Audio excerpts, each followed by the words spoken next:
손님들로 북적이던 제 카페에 그날 전 남편, 시어머니, 시누이, 상간녀, 그리고 상간녀 엄마까지 5명이 한꺼번에 들이닥쳤어요. 당장 10억 내놔. 이 사기꾼아. 시어머니가 테이블을 뒤엎었고 상간녀 엄마는 제 멱살을 잡으려 달려들었어요. 그런데 그 순간 5명이 서로 머리채를 잡고 뒤엉켜 싸우기 시작하더라고요. 저는 카운터 뒤에서 차 한 잔을 홀짝이며 그 광경을 지켜봤습니다. 그리고 조용히 112를 눌렀어요. 안녕하세요. 옆집 그 사연입니다. 사연 시작 전 구독 버튼을 눌러주시고 댓글로 여러분의 응원과 의견 마음껏 남겨주세요. 저는 남편의 이혼 요구를 거절했다가 상간녀 엄마에게 10억을 받고 깔끔하게 이혼했어요. 10억을 챙긴 것도 통쾌한데 5개월 뒤에 찾아온 반전은 그야말로 상상을 초월했답니다. 그럼 지금부터 시작하겠습니다. 제 이름은 강수연, 올해 38살입니다. 지금은 경치 좋은 곳에 브런치 카페를 차려 하루하루 즐겁게 살고 있지만 불과 1년 전만 해도 저는 숨이 막히는 결혼 생활 속에서 하루하루를 죽지 못해 억지로 버텨내고 있었어요. 남편을 처음 만난 건 제가 29살 때였어요. 중소기업 영업팀에 다니던 저와 달리 남편은 작은 무역회사를 운영하는 사장님이었죠. 처음엔 정말 그럴듯해 보였어요. 말도 청산유수고 씀씀이도 넉넉하고 무엇보다 저한테 한없이 자상했거든요. 그 시절엔 정말 이 사람이라면 평생 함께해도 되겠다 싶었답니다. 결혼식은 소박하게 치렀어요. 남편 쪽 사정이 넉넉하지 않다고 해서 제가 모아둔 돈으로 신혼살림을 장만하고 예식장 비용도 반반씩 냈어요. 저는 그게 당연하다고 생각했어요. 가정은 부부가 함께 꾸려가는 거니까요. 그런데 지금 와서 돌아보면 그 시작부터 이미 기울어진 탑이었던 거예요. 결혼하고 나서 8개월이 채 안 됐을 때 남편 회사가 흔들리기 시작했어요. 거래처 하나가 갑자기 문을 닫으면서 받아야 할 돈 4천만 원이 한꺼번에 날아갔고 그게 시작이었죠. 남편은 밤마다 술을 마시고 들어왔고 걱정스러운 마음에 몇 마디 건네면 시끄러워. 내가 다 알아서 할 테니 신경 꺼. 라는 말만 반복했어요. 얼마 지나지 않아 회사 숨통만 틔워주면 금방 갚겠다는 말을 믿고서 제가 모아둔 돈 3천만 원을 털어줬어요. 그런데 그 돈이 밑빠진 독에 물 붓기의 시작이었어요. 6개월 뒤엔 또 2천만 원이 필요하다고 했고 그 다음엔 5천만 원이었어요. 저는 친정어머니 몰래 적금을 깨고 퇴직금 중간 정산까지 받으면서 돈을 마련했답니다. 지금 생각하면 제가 왜 그랬나 싶지만 그때는 그게 아내의 도리라고 생각했어요. 남편이 힘들 때 곁에서 버텨주는 게 아내의 몫이고 그게 결혼이라고 믿었으니까요. 시어머니는 처음부터 저를 못마땅하게 여겼어요. 수연아, 너희 친정은 뭐하는 집이니? 형편이 그렇게 어려워? 시어머니가 저희 부모님이 평범한 회사원이라는 걸 알고 나서 처음 하신 말씀이었어요. 결혼 전부터 그러셨으니 결혼 후엔 오죽했겠어요. 시어머니는 명절마다 음식 타박을 빠뜨린 적이 없었어요. 제가 전을 부치면 기름이 너무 많다, 두께가 마음에 안 든다고 하셨고 기름을 줄이면 왜 이렇게 퍽퍽하냐고 하셨어요. 잔치국수를 끓이면 면이 불었다, 깊은 맛이 없다고 하셨고 탱글하게 끓이면 왜 이렇게 미리 꺼냈냐, 밀가루 맛이 난다고 하셨죠. 어떻게 해도 답이 없는 분이었어요. 그러면서도 친척들 앞에서는 우리 며느리가 얼마나 착한지 몰라요라고 하시면서 세상 자애로운 시어머니인 척 하셨어요. 그 말을 들을 때마다 속이 뒤집혔지만 저는 그냥 웃었어요. 파도가 와도 바위는 안 흔들린다고 스스로 다독이면서요. 시누이는 또 시누이대로였어요. 결혼하고도 한동안 시댁에 얹혀 살던 시누이는 남편 돈을 자기 용돈처럼 썼어요. 오빠, 나 이번 달 카드값이 좀 모자라. 200만 원만 빌려줘. 다 큰 어른이 돼서 그런 말을 부끄러운 줄도 모르고 당당하게 했답니다. 남편은 그럴 때마다 군말 없이 현금이며 카드를 내주더라고요. 그 카드값은 제 월급에서 나가는데도 말이에요. 한 번은 제가 조심스럽게 우리도 빠듯한데 아가씨한테 이건 좀 아닌 것 같아요. 금액도 점점 부담스러워지고라고 했더니 남편이 버럭 화를 냈어요. 야, 네가 뭔데 내 가정일에 끼어들어? 내가 명색이 오빤데 형제간에 이 정도도 못해줘? 그날 이후로 저는 시누이 얘기는 입도 뻥긋 안 했어요. 말해봤자 제 속만 더 쓰렸으니까요. 그나마 남편이 저한테 다정하게 굴던 시절엔 버틸 수 있었어요.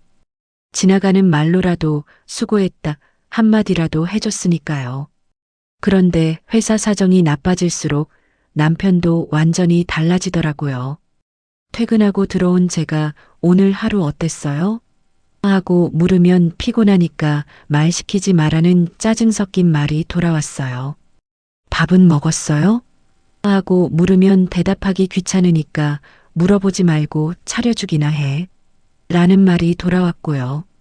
그렇게 저희 부부는 언제부턴가 대화가 완전히 사라졌어요. 같은 식탁에 앉아 밥을 먹어도 우리는 서로 남남이었죠. 아니, 남남보다 못한 사이였어요. 결정타는 제가 33살 되던 해봄이었어요. 남편이 새로 시작한다는 사업에 자금이 부족하다며 제 명의로 대출을 받아달라고 했어요. 요구한 금액이 무려 1억 2천만 원이었어요. 저는 그때 처음으로 거절했어요. 여보, 이건 너무 큰 돈이에요. 우리가 감당할 수 있을지 모르겠어요. 그랬더니 남편이 식탁을 손바닥으로 탁 치더니 부부가 뭐야? 믿음이지. 내가 지금까지 한 번이라도 당신한테 사기쳤어? 왜 남편을 못 믿어? 저는 결국 대출을 받아줬고 불안한 느낌은 역시나 적중해서 그 돈도 채 1년이 안 돼서 전부 사라졌어요. 그 무렵부터 남편은 주말마다 바이어 미팅 있다며 양복을 차려입고 집을 나섰어요. 처음엔 사업이 어려우니 더 열심히 뛰는 거라고 생각했죠. 그런데 이상한 건 미팅을 그렇게 많이 다녀도 회사 사정은 전혀 나아지지 않는다는 거였어요. 오히려 빚은 계속 쌓여갔는데 이상하게 남편 얼굴에는 알 수 없는 생기가 돌았어요. 지쳐서 돌아와야 할 사람이 어떤 날은 콧노래까지 흥얼거리며 들어왔거든요. 저는 그때도 설마 하면서 스스로를 다독였어요. 나쁜 쪽으로 생각하는 제가 나쁜 아내인 것 같아서요. 그런데 사람 마음이라는 눈치는 채고 있으면서 진짜 눈으로 확인하기 전까지는 모른 척하게 되더라고요. 아마도 현실을 직시하는 게 두려워서 그런 거겠죠. 그해 여름이었어요. 남편이 평소와 다르게 갑자기 다정하게 굴기 시작했어요. 퇴근하고 들어오면 오늘 힘들었지? 하며 어깨를 토닥여줬고 주말엔 우리 오랜만에 맛있는 거 먹으러 가자며 제가 좋아하는 파스타 집에 데려갔어요. 분위기 좋은 레스토랑에서 와인까지 시키더니 수연아, 나 요즘 많이 반성했어. 당신한테 너무 소홀했던 것 같아라고 하는 거예요. 저는 그 말이 반가우면서도 이상했어요. 오랫동안 무뚝뚝하게 굴던 사람이 갑자기 달라지면 기쁘기보다 먼저 서늘한 느낌이 드는 법이거든요. 그런데도 저는 애써 그 느낌을 무시했어요. 혹시 진짜로 달라지려는 건가 싶어서요. 사람이 간절히 원하는 게 있으면 보고 싶은 것만 보게 되잖아요. 그 다정함이 진짜이길 바라면서 의심이 드는 제 자신을 오히려 나쁜 아내라고 질책했으니까요. 그런데 딱 2주였어요. 그 다정함이 딱 2주 만에 뚝 끊겼어요. 어느 저녁 남편이 소파에 앉아 심각한 표정으로 저를 부르더니 수연아, 나 할 말이 있어. 목소리가 낮고 무거웠어요. 저는 무슨 사업 얘기를 또 꺼내려나 돈이 또 필요한가 싶어서 무거운 마음으로 맞은편에 앉았죠. 우리 이혼하자. 처음엔 잘못 들은 줄 알았어요. 그래서 네 하고 되물었는데 남편은 눈도 안 마주치고 다시 말했어요. 이혼하자고. 우리 이미 남남이나 다름없잖아. 왜요? 이유가 뭐예요? 그냥 우리 안 맞는 것 같아. 너도 말은 안 하지만 우리 지금 억지로 사는 거 너도 알고 있잖아. 이유도 없이 설명도 없이 그냥 안 맞는다는 말 한마디였어요. 5년을 같이 살면서 제 돈을 수천만 원, 아니 몇억 원이나 넘게 가져다 쓴 사람이 그게 이혼 이유의 전부라고 했어요. 저는 그 자리에서 딱 한마디만 했어요. 싫어요. 남편은 당황한 표정을 감추지 못하더라고요. 아마 제가 울거나 매달릴 거라고 생각했나 봐요. 저는 자리에서 일어나 방으로 들어갔어요. 이불을 뒤집어 쓰고 누웠는데 머릿속에서 이 사람이 왜 갑자기 이혼을 꺼냈는지 5년 동안 한 번도 안 하던 말을 왜 하필 지금 꺼내는 건지 지난 2주간의 갑작스러운 다정함과 이혼 요구가 연결되는 느낌이 들었어요.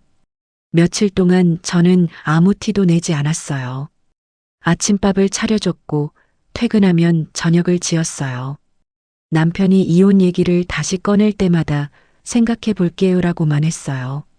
그러면서 저는 눈을 크게 뜨고 남편의 일상을 지켜보기 시작했어요. 남편 행동에는 분명히 패턴이 있었어요. 화요일과 목요일 저녁엔 꼭 야근이라며 늦게 들어왔어요. 토요일 오전엔 어김없이 바이어 미팅을 핑계로 양복을 차려입고 나갔고요. 결정적인 건 어느 날 저녁에 찾아왔어요. 남편이 또 야근이라며 늦게 들어온다는 문자를 보내왔어요. 저는 그날따라 일찍 퇴근을 했는데 거실 소파에 남편 재킷이 걸쳐져 있었어요. 저는 특별히 뭘 찾으려던 게 아니라 그냥 재킷을 옷걸이에 걸어두려고 들었는데 안주머니에서 바스락거리는 소리가 났어요. 영수증이었어요. 호텔 영수증이었는데 날짜가 2주 전 토요일이었어요. 남편이 바이어 미팅 있다며 양복을 차려입고 나갔던 바로 그날이었죠. 영수증에는 2인 조식, 레이트 체크아웃이라고 적혀 있더라고요. 저는 그 종이를 한참 들여다봤어요. 머릿속에서 퍼즐 조각이 맞춰지는 느낌이 들었어요. 그 다정했던 2주, 갑작스러운 이혼 요구, 잦은 야근과 주말 외출. 전부 한 줄로 연결이 됐어요. 저는 영수증을 다시 주머니에 집어넣고 재킷을 옷걸이에 걸었어요. 그리고 아무 일도 없었던 것처럼 저녁을 차렸어요. 남편 핸드폰을 확인하고 싶었지만 비밀번호가 바뀌어 있었어요. 예전엔 제 생일이었는데 언제부턴가 바뀐 거예요. 저는 그동안의 모든 심증과 의문이 그날 처음 확신이 됐어요. 이건 단순한 권태가 아니라는 걸요. 진짜 결정적인 순간은 그로부터 열흘 뒤에 찾아왔어요. 남편이 샤워를 하러 욕실에 들어가면서 핸드폰을 거실 탁자 위에 놓고 갔어요. 잠시 후 화면이 켜지면서 메시지 알림이 떴어요. 저는 그냥 지나치려다가 화면에 뜬 이름을 보고 멈췄어요. 유라. 이름 아래로 메시지 첫 줄이 보였어요. 오빠, 나 요즘 속이 좀 이상해. 자꾸 체하는 것 같아. 나랑 병원 같이 가줄 수 있어? 저는 핸드폰을 들었어요. 비밀번호가 필요했지만 혹시나 싶어 시어머니 생신 날짜를 눌러봤어요. 화면이 열리더라고요. 그 순간 진짜 어이가 없어서 웃음이 나올 뻔했어요. 남편이 제 생일 대신 어머니 생신으로 바꿔놓은 거였어요. 메시지 창을 열어봤더니 대화 내용이 수백 개였어요. 위로 스크롤을 올려 날짜를 확인해 봤더니 최소 7개월 전부터 메시지를 주고 받았더라고요. 내용은 굳이 다 읽지 않아도 됐어요. 첫 화면에 보이는 것만으로도 충분했으니까요. 저는 핸드폰을 원래 위치에 내려놨어요. 그리고 부엌으로 가서 냉장고 문을 열었고 아무것도 꺼내지 않고 잠깐 찬 공기를 얼굴에 맞으며 서 있었어요. 잠시 후 욕실 문이 열리고 남편이 수건으로 머리를 닦으며 나왔어요. 밥 됐어? 네, 곧 돼요. 저는 웃으며 대답했어요. 목소리가 전혀 떨리지 않았어요. 그날 저녁 저는 남편 맞은편에 앉아 밥을 먹었어요. 식사가 끝나고 남편이 소파에 앉아 TV를 켜는 동안 저는 설거지를 하면서 딱 하나만 생각했어요. 이제부터가 시작이야. 그날 밤 남편이 잠든 뒤 저는 조용히 안방을 나와 베란다 문을 닫고 변호사 선배에게 전화를 걸었어요. 대학 선배이자 가족법을 전문으로 하는 변호사 선배가 있었거든요. 야, 오랜만이다. 잘 지냈어? 그런데 이 시간에 무슨 일이야? 저는 최대한 낮은 목소리로 말했어요. 선배, 나 이혼 준비해야 할 것 같아. 나 좀 도와줄 수 있어? 잠깐 침묵이 흐르고 선배가 다시 물었어요. 불륜이야? 응, 알았어. 내일 아침에 사무실로 와.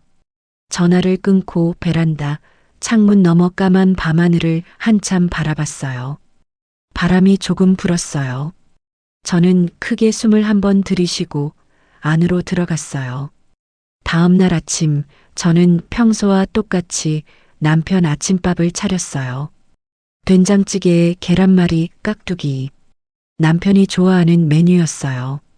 남편은 아무것도 모른 채 숟가락을 들었고 저는 맞은편에 앉아 밥을 먹었어요. 아무렇지 않은 척, 어젯밤에 아무것도 보지 못한 척이요. 남편을 배웅하고 현관문을 닫자마자 저는 가방을 들고 집을 나섰어요. 선배 사무실은 지하철로 30분 거리였고 사무실 문을 열고 들어가니 선배가 이미 책상에 앉아 서류를 펼쳐놓고 있었어요. 커피 2잔이 탁자 위에 놓여 있었고요. 앉아. 처음부터 다 말해봐. 저는 호텔 영수증 얘기부터 핸드폰 메시지 확인한 것까지 순서대로 얘기했어요. 선배는 중간에 한 번도 끊지 않고 끝까지 들었어요. 다 듣고 나서 선배가 볼펜을 내려놓으며 말했어요. 영수증은 간접 증거야.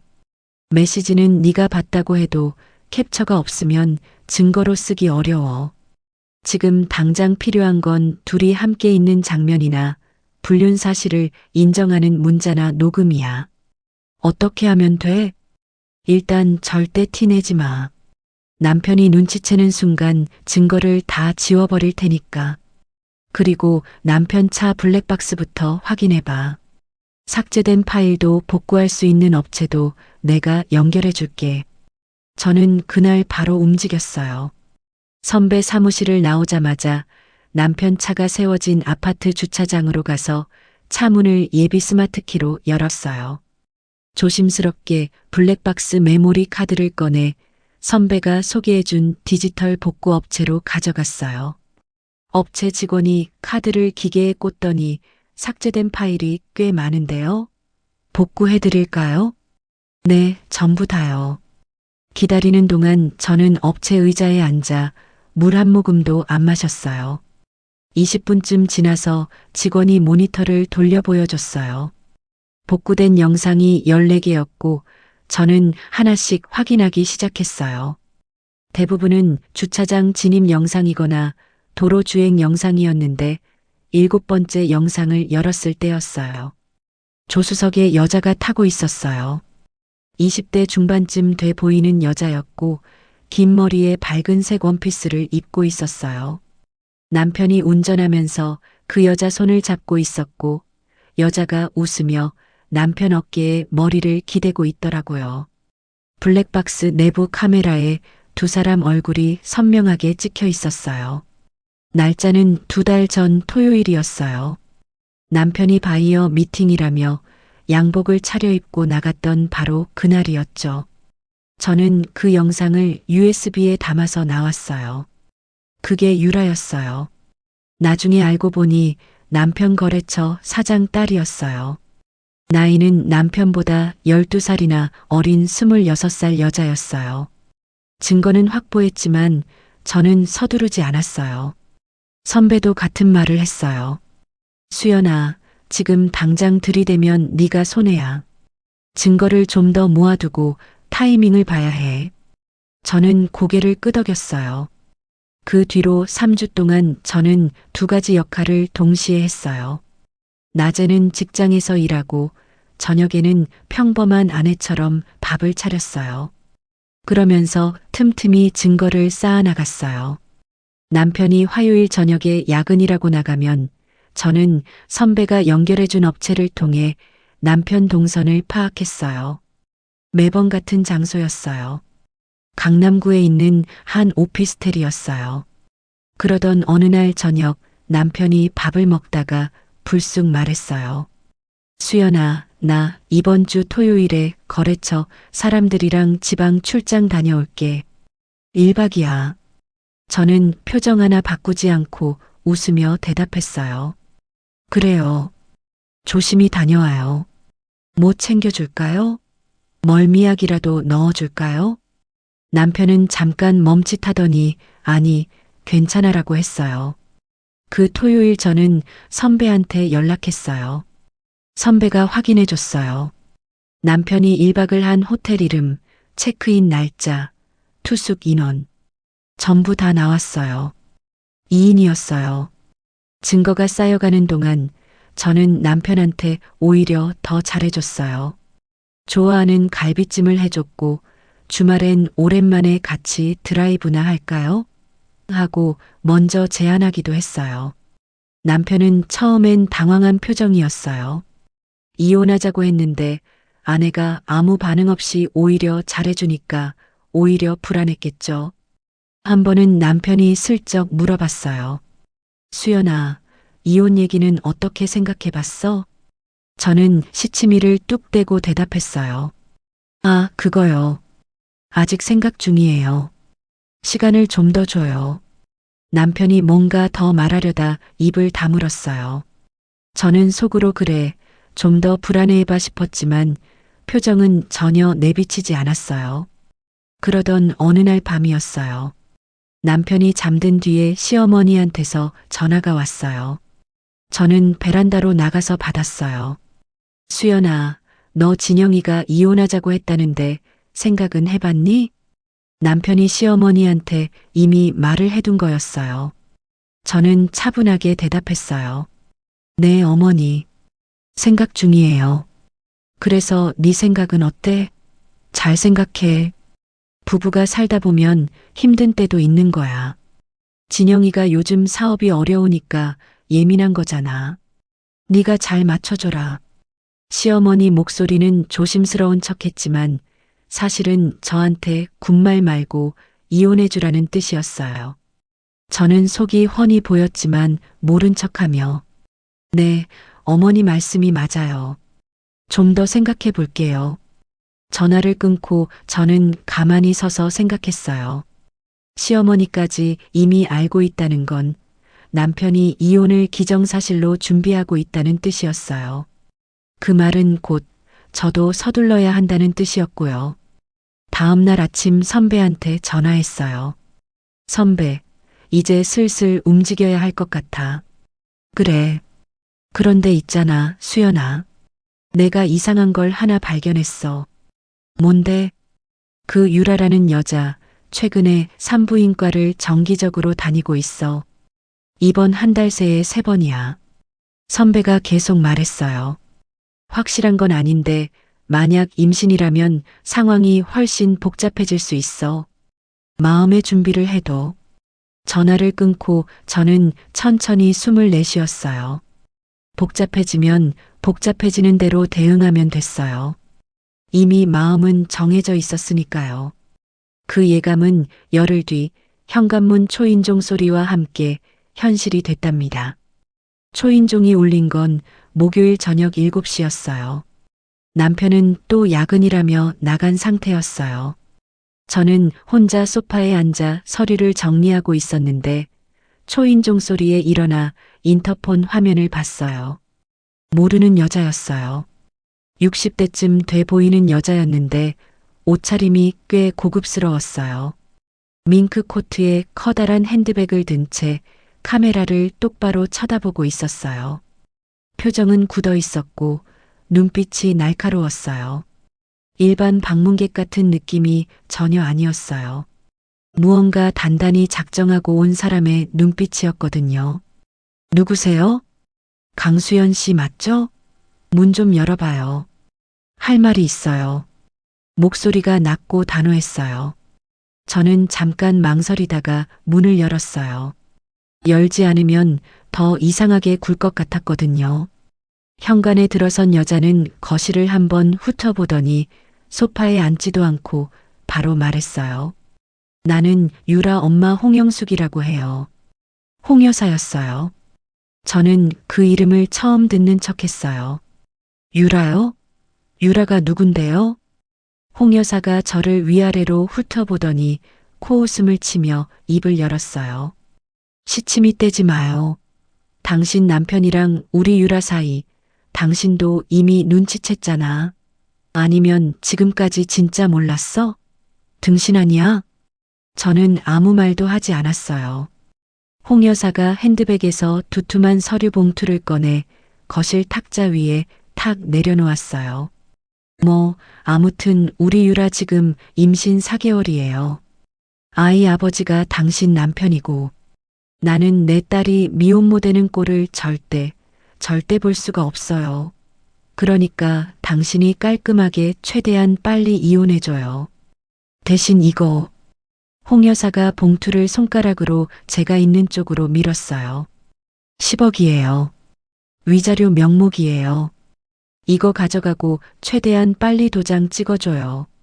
당신도 이 결혼 생활이 행복하진 않잖아. 저는 봉투를 내려다봤어요.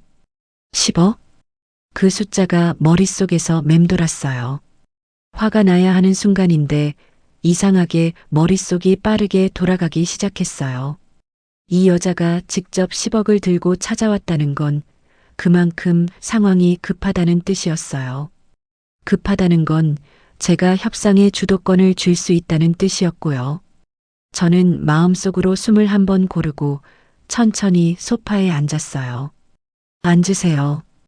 홍 여사가 소파 끝에 걸터 앉았어요. 저는 차를 내오겠다며 부엌으로 들어갔어요. 부엌에서 주전자에 물을 올리면서 조용히 핸드폰을 꺼내 선배한테 문자를 보냈어요. 선배, 지금 당장 와줄 수 있어? 상간녀 엄마가 10억 들고 우리 집에 와 있어.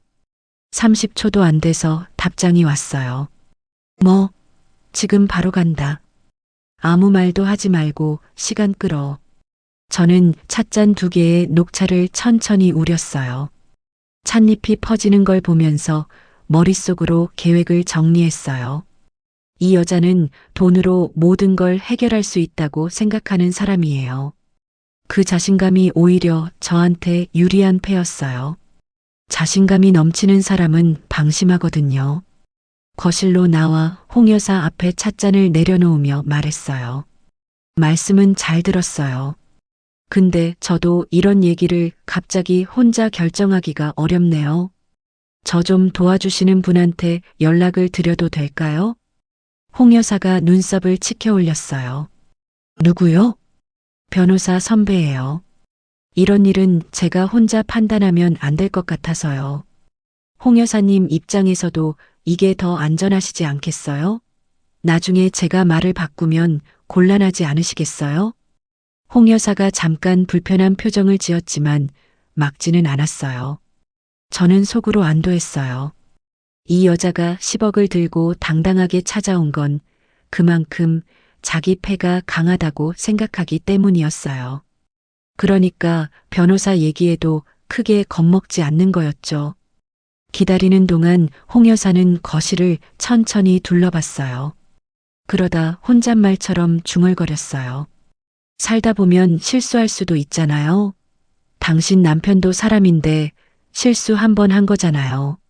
저는 그 말을 듣고 찻잔을 들어 한 모금 마셨어요. 속에서 뭔가가 치밀어 올랐지만 표정은 바꾸지 않았어요. 그로부터 45분쯤 뒤 선배가 서류 가방을 들고 현관문을 들어섰어요. 선배는 홍 여사를 보자마자 명함을 내밀었어요. 안녕하세요. 강수연 씨 법률 대리인입니다. 홍 여사가 명함을 받아들고는 선배를 위아래로 훑어봤어요. 그러다 피식 웃으며 말했어요. 변호사를 불렀어요? 나는 그냥 조용히 얘기하려고 온 건데. 선배가 소파에 앉으며 말했어요. 조용히 하시려면 더 잘 됐습니다. 이후에 탈나지 않게 도와드릴게요. 선배는 서류 가방에서 서류 양식을 꺼냈어요. 그리고 홍 여사가 내놓은 봉투를 열어 안을 확인했어요. 수표 묶음이 들어 있었어요. 선배가 수표를 하나씩 꼼꼼히 확인하더니 고개를 끄덕였어요. 10억 맞네요. 그런데 이걸 그냥 주시면 안 됩니다. 홍 여사가 눈살을 찌푸렸어요. 무슨 소리예요? 10억이면 충분하잖아요. 금액의 문제가 아니에요. 이게 나중에 어떤 명목으로 줬는지 불분명하면 홍 여사님 쪽에서 나중에 돌려달라고 할 수도 있어요. 양쪽 다 보호받으려면 합의서를 제대로 써야 해요. 홍 여사가 입술을 달싹이다 말았어요. 선배 말이 맞으니까요.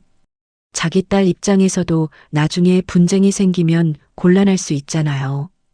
홍 여사는 잠시 생각하다가 고개를 끄덕였어요. 그래요. 써요. 대신 빨리 끝내요. 그날 밤 선배는 1시간 동안 꼼꼼하게 합의서를 작성했어요. 핵심 조항은 딱 2가지였어요. 첫째, 이 돈은 위자료 및 재산 분할 명목이며 이혼 성립 후에는 어떠한 사유로도 반환을 청구할 수 없다. 둘째, 강수연은 이 합의서 서명과 동시에 이혼에 동의하며 향후 진영과 유라의 관계에 어떠한 법적 이의도 제기하지 않는다. 홍 여사는 조항 하나하나를 읽으면서 표정이 몇 번 바뀌었어요. 그러다 결국 사인을 했어요. 10억이 오가는 자리였으니 자기도 공증이 필요했던 거예요. 공증사무소는 선배가 미리 연락해 두었어요. 연락을 받고 달려온 공증 담당자가 서류를 확인하고 도장을 찍었어요. 공증이 끝나고 홍 여사가 자리에서 일어나며 저를 내려다봤어요. 잘 생각했어요. 이제 진영이는 우리 유라 거야. 10억 받았으면 이제 깔끔하게 잊고 살아요. 그게 당신한테도 좋을 거예요. 저는 자리에서 일어나 홍 여사를 바라보며 조용히 말했어요. 네, 잘 알겠습니다.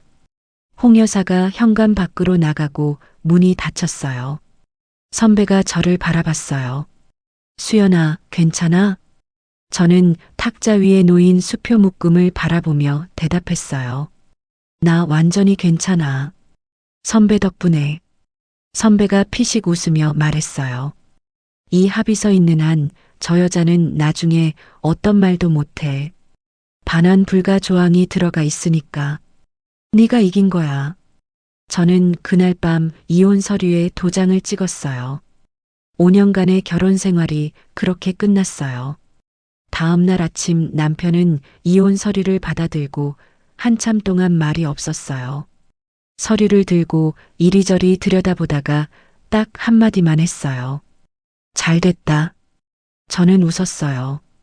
진심으로요. 그리고 10억 수표를 들고 은행으로 향했답니다. 발걸음이 그렇게 가벼울 수가 없었어요. 5년 만에 처음으로 어깨에서 짐이 내려간 느낌이었거든요. 그 길로 저는 새 출발을 시작했어요. 브런치 카페 자리를 알아보러 다니기 시작한 것도 바로 그 다음 주부터였답니다. 카페 문을 연 건 이혼하고 나서 딱 6개월 뒤였어요. 경기도 외곽 작은 저수지가 내려다 보이는 언덕 위에 자리를 잡았어요. 처음엔 테이블 6개짜리 작은 가게였지만 입소문이 나면서 주말엔 웨이팅이 생길 정도로 손님이 늘었어요. 저는 아침마다 일찍 나와 직접 빵을 굽고 커피를 내리고 손님을 맞았어요. 힘들었지만 숨이 막히지 않았어요. 매일 아침 카페 문을 열 때마다 이게 내 공간이라는 게 실감이 났어요. 누구 눈치도 볼 필요 없고 누구한테 맞춰줄 필요도 없는 제 공간이요. 그렇게 6개월이 흘렀을 때였어요. 그날도 평범한 주말 오전이었어요. 저수지 쪽에서 바람이 살랑살랑 불어오고 테이블마다 손님들이 커피를 마시며 담소를 나누고 있었어요. 저는 카운터 뒤에서 주문을 받고 있었는데 유리문 너머로 차 한 대가 주차장에 들어서는 게 보였어요. 그리고 잠시 뒤 또 한 대, 또 한 대. 차에서 내리는 사람들을 보는 순간 저는 손에 들고 있던 주문 패드를 카운터에 내려놨어요. 남편이었어요. 아니, 전 남편이었죠.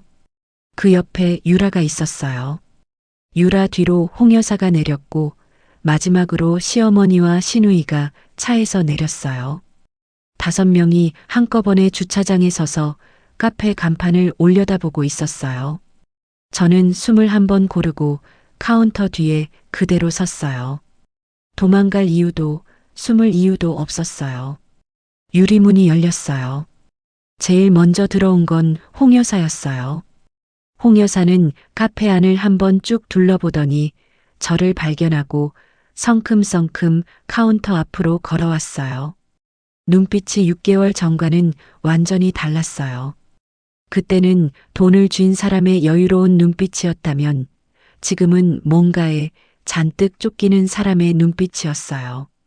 강수연 씨, 나예요. 홍 여사. 기억하죠? 네, 기억하죠. 어떻게 오셨어요? 홍 여사가 카운터를 손으로 탁 치며 말했어요. 그 돈 내놔요. 내 10억 돌려줘요. 카페 안이 조용해졌어요. 손님들이 일제히 이쪽을 쳐다봤어요. 저는 표정을 바꾸지 않고 말했어요. 무슨 돈이요? 무슨 돈이긴. 내가 당신 이혼 조건으로 줬던 10억. 그 돈 당장 돌려달라고.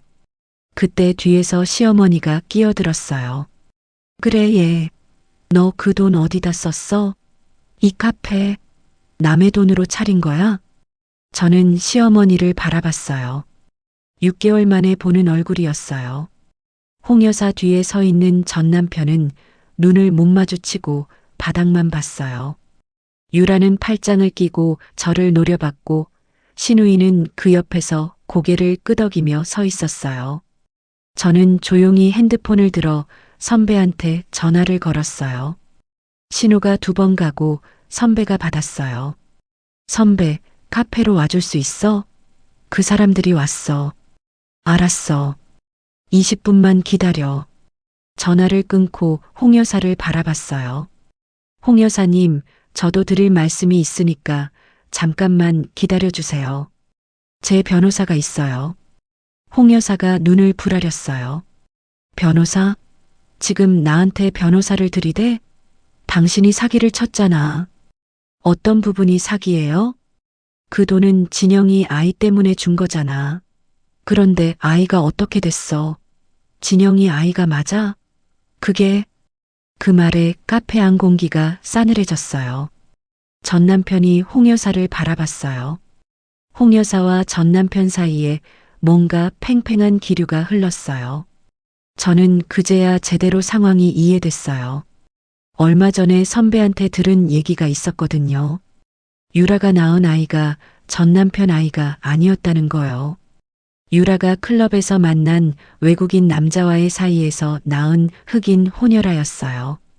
그 사실이 출산 직후 밝혀지면서 홍 여사가 충격으로 쓰러졌다는 얘기를 선배한테 들었었어요.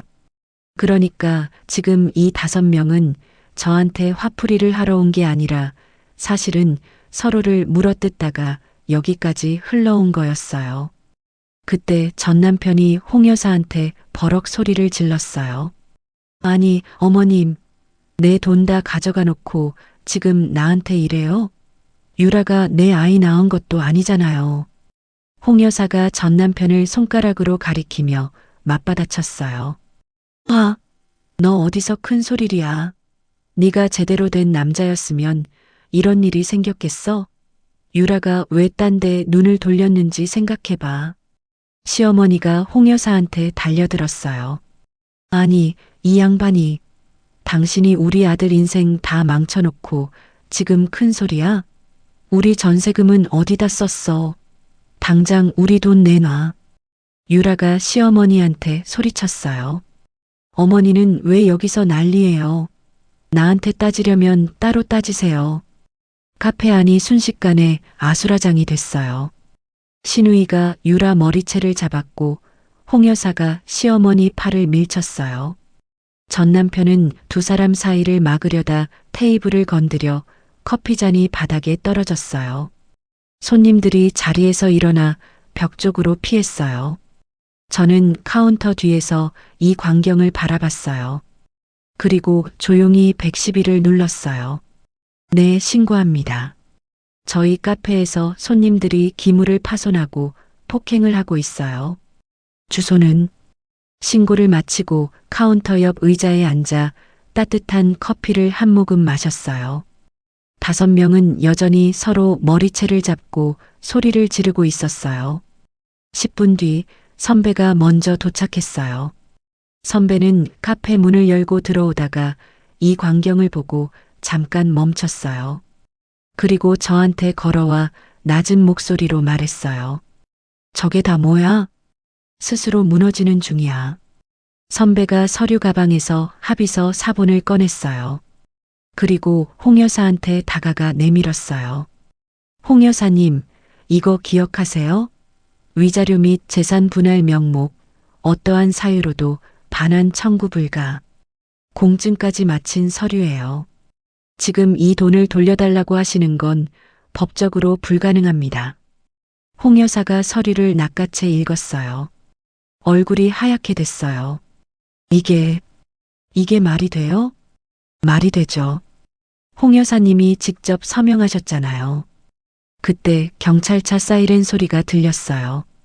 저는 자리에서 일어나 카페 문을 열었어요. 경찰관 2명이 들어왔어요. 신고 들어왔는데요. 어떻게 된 상황이에요? 저는 차분하게 말했어요. 영업 중인 저희 카페에 이분들이 들어오셔서 소란을 피우고 기물을 파손하셨어요. 저기 바닥에 깨진 커피잔 보이시죠? 그리고 저분들끼리 서로 폭행도 하셨고요. CCTV 영상 확인해 드릴게요.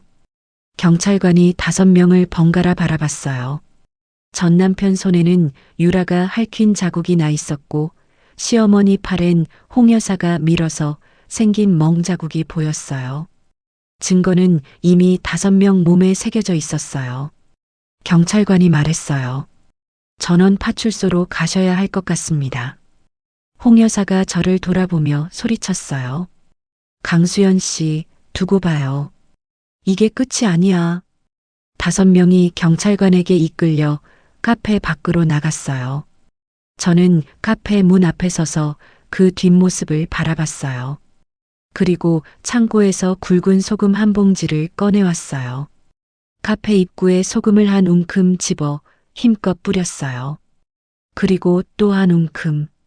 소금이 햇살에 하얗게 반짝이며 바닥에 흩어졌어요. 선배가 옆에 서서 피식 웃었어요. 다 됐어? 저는 소금 봉지를 닫으며 고개를 끄덕였어요. 응, 이제 다 됐어.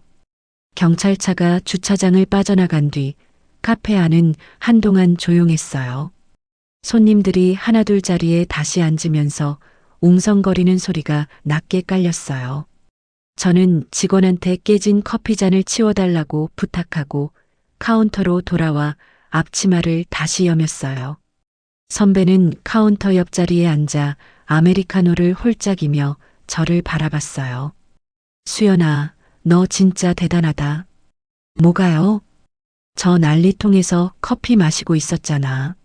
저는 피식 웃었어요. 사실 커피 맛이 어땠는지는 잘 모르겠어요. 그냥 손이 자연스럽게 잔을 들었던 거예요. 5년 동안 억지로 참아온 것들이 그날 오후에 전부 끝난 거니까 오히려 몸이 먼저 긴장을 풀었던 것 같아요. 손님 한 분이 카운터로 다가와 조심스럽게 말했어요. 사장님, 괜찮으세요? 많이 놀라셨겠다. 저는 웃으며 대답했어요. 네, 괜찮아요. 모든 고객님들께 양해의 말씀드립니다. 많이 놀라셨죠? 오늘 커피는 제가 서비스로 드릴게요. 그 말에 손님들 사이에서 웃음소리가 나왔어요. 카페 분위기가 다시 살아나기 시작했어요. 저는 그날 남은 영업시간 동안 평소처럼 커피를 내리고 빵을 포장하고 손님을 배웅했어요. 아무 일도 없었던 것처럼요. 사실 저한테는 정말로 아무 일도 아니었어요. 오히려 오래 묵은 짐을 내려놓은 것 같은 날이었으니까요. 그날 이후로 5명이 어떻게 됐는지는 선배를 통해 하나씩 들었어요. 제일 먼저 소식이 들린 건 홍 여사였어요. 유라가 낳은 아이가 전 남편 아이가 아니라는 게 밝혀진 건 출산 직후였어요. 병원 분만실 밖에서 기다리던 홍 여사가 아이를 처음 봤을 때 그 자리에서 그대로 주저앉았다고 했어요. 유라가 클럽에서 만난 외국인과의 사이에서 낳은 흑인 혼혈아였으니까요. 홍 여사는 그 충격으로 며칠 동안 병원에 입원했어요. 퇴원하고 나서 홍 여사가 제일 먼저 한 건 전 남편 회사를 상대로 법적 절차를 밟은 거였어요. 딸한테 쏟아부은 돈을 전 남편한테서 받아내겠다는 거였죠. 전 남편 회사 통장과 사무실 집기가 전부 묶였어요. 직원들은 뿔뿔이 흩어졌고 회사는 문을 닫을 수밖에 없었어요. 전 남편은 하루아침에 빈털터리가 됐어요. 그런데 거기서 끝이 아니었어요. 홍 여사가 법적 절차를 밟는 과정에서 시어머니 명의로 된 전세 계약 문제가 같이 걸려버렸어요. 전 남편이 사업 자금을 끌어다 쓰면서 시어머니 전세금 일부를 담보로 잡아뒀던 거예요. 시어머니와 시누이는 살던 집에서 짐을 빼야 했어요. 짐을 빼는 날 시누이가 길바닥에 주저앉아 엉엉 울었다는 얘기를 나중에 전해 들었어요. 6개월 전 언니, 그 돈은 어머니 돈이에요. 돌려드려야지라고 큰 소리 치던 사람이 그 꼴이 됐더라고요. 전 남편은 신용불량자가 됐어요. 회사도 없고 돈도 없고 돌아갈 집도 없었어요. 유라는 아이 아버지가 따로 있다는 게 밝혀진 뒤 전 남편 앞에 나타나지 않았어요. 홍 여사도 전 남편을 완전히 등졌고요. 선배가 전하기로는 전 남편이 마지막으로 목격된 건 강남 어딘가의 고시원이었다고 했어요. 양복을 차려입고 바이어 미팅이라며 당당하게 나서던 사람이 고시원 신세가 된 거예요. 선배가 그 얘기를 전하면서 한마디 했어요. 진짜 인과응보가 따로 없다. 저는 그 말에 아무 대꾸도 하지 않았어요. 딱히 통쾌하지도 안쓰럽지도 않았거든요. 그냥 그렇게 됐구나 싶었어요. 그 사람들이 어떻게 되든 이미 제 인생과는 상관없는 일이었으니까요. 홍 여사 얘기는 따로 전해졌어요. 카페 난동건으로 경찰 조사를 받는 과정에서 홍 여사 과거가 드러났어요. 선배가 미리 확인해둔 자료가 있었거든요. 30년 전 지역 신문 기사와 호적 관련 서류였어요. 홍 여사가 젊었을 때 유부남과 사귀면서 본처를 밀어낸 전력이 있었어요. 유라를 낳은 아버지가 바로 그 유부남이었고요. 다른 집 남편을 빼앗아간 상간녀가 바로 홍 여사 본인이었던 거예요. 30년 전에 남의 가정을 박살낸 사람이 30년 뒤에 똑같은 일을 딸이 저지르는 걸 보게 된 거였어요. 업보라는 말이 딱 맞는 상황이었죠. 그 내용이 카페 CCTV 영상과 함께 온라인에 퍼졌어요. 홍 여사가 경찰서 앞에서 소리를 지르는 영상이 돌아다니기 시작했고 거기에 홍 여사 과거 얘기가 줄줄이 댓글로 달렸어요.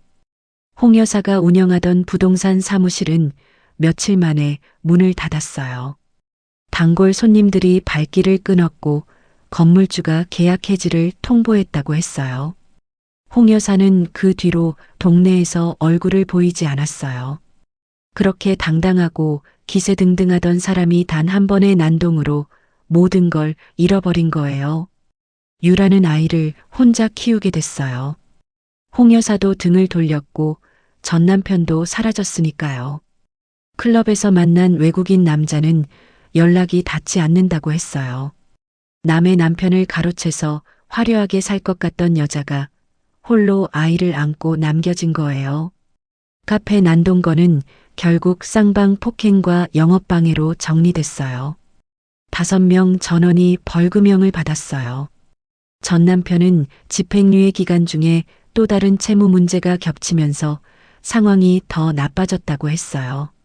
저는 그 모든 소식을 들으면서 한 가지 생각만 했어요. 내가 그날 울며불며 매달렸다면 어떻게 됐을까? 10억을 그냥 거절하고 버텼다면 어떻게 됐을까? 분노에 휩쓸려서 합의서도 없이 이혼 도장을 찍었다면 어떻게 됐을까? 생각할수록 그 한 장의 합의서가 저를 살린 거였어요. 선배가 밤중에 달려와 한 줄 한 줄 조항을 써내려가던 그 2시간이 제 인생을 통째로 바꿔놓은 거였고요. 카페는 그 사건 이후에 오히려 더 유명해졌어요. 그날 카페에 있던 손님 중 한 분이 온라인에 후기를 올렸는데 표현이 재밌었어요. 사장님이 난리통에 혼자 커피 마시고 있었다. 커피가 맛있는 이유가 있었다. 그 글이 퍼지면서 주말마다 웨이팅이 1시간씩 생겼어요. 방송국에서 섭외 연락이 오기도 했어요. 저는 방송은 사양했어요. 제 이야기가 구경거리가 되는 건 원하지 않았거든요. 그냥 카페가 맛있는 빵과 커피로 유명해지는 게 좋았어요. 이혼하고 나서 저는 딱 2가지를 다짐했어요. 첫 번째는 2번 다시 누군가를 위해 제 인생을 갈아넣지 않겠다는 거였어요. 2번째는 나한테 진심으로 잘해주는 사람한테는 그 이상으로 잘해주겠다는 거였어요. 그 2가지를 지키며 살다 보니 카페 직원들이 오래 일하고 싶다는 말을 자주 했어요. 단골 손님들이 생일에 꽃을 들고 오기도 했어요. 그게 가장 기뻤어요. 돈보다 그 마음들이요. 지금 카페 옆에 자리가 하나 났어요. 베이커리 공간을 늘리려고 계약을 앞두고 있어요. 선배가 며칠 전에 커피를 마시러 왔다가 그 얘기를 듣고는 웃으며 말했어요. 수연아, 너 진짜 잘 살고 있다. 저는 그 말이 그냥 듣기 좋은 말이 아니라 진짜라는 걸 알았어요. 아침마다 카페 문을 열면서 느끼는 그 감각이 있거든요. 오늘도 내 하루가 시작된다는 감각이요. 그게 5년 전엔 없었어요. 그땐 매일 아침 눈을 뜰 때마다 오늘 하루도 버텨야 한다는 생각이 먼저 들었으니까요. 지금은 달라요. 매일 아침 카페 문을 열 때마다 이 공간이 내 거라는 게 실감이 나요. 탐욕은 결국 스스로를 파멸시켜요. 10억에 눈이 멀어 조강지처를 내친 시어머니와 시누이는 결국 길바닥에 나앉았어요. 남의 남편을 돈으로 빼앗으려 했던 홍 여사는 30년 전 자기 과거가 그대로 돌아왔어요. 아무 생각 없이 탐욕 위에 탐욕을 쌓던 전 남편은 아무것도 없는 사람이 됐어요. 그리고 남의 가정을 돈으로 무너뜨리면 될 거라고 생각했던 유라는 결국 혼자 남겨졌어요. 반면 저는 대가 없이 베풀었던 선의 하나, 선배와의 관계 하나가 저를 살렸어요. 제가 잘나서가 아니에요. 제 주변에 좋은 사람이 있었기 때문이에요. 그 사람을 잃지 않으려고 평소에 진심으로 대했던 게 가장 힘든 순간에 저를 지켜줬어요.